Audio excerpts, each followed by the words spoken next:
kell, kiirga kets ja kiirga maa. Mööduvad saanimeed, pikki teed, kallis teed, üle sooja värjamaa, üle heinamaa. Tilised aisa kell, lumihell, tilised aisa kell, kiirga kets ja kiirga maa.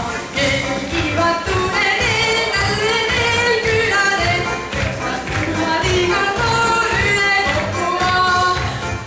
Tilised aisa kell, lumihell, tilised aisa kell, kiirga kets ja kiirga maa.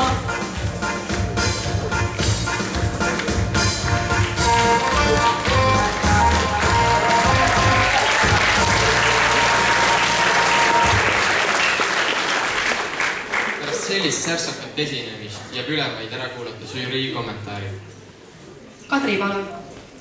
Mait Martise hääl on minu jaoks lihtsalt Eesti lauljate üks kõige elusam hääl. Alguses ma mõtlesin, et Ester, siin on lihtsalt võrriga Kalevi suursõitu sõitma pandud. Aga tegelikult tuli välja, et läks hoopis teistpidi.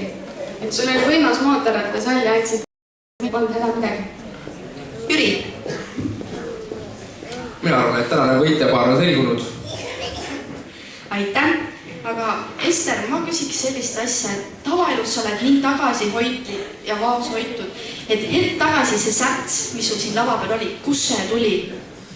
Kindlasti kahtlemata sellest, et Mait on minusugusest mitte laulvast multikesest sellise säravas staariteendes ja neid rõõmustab. Aitäh!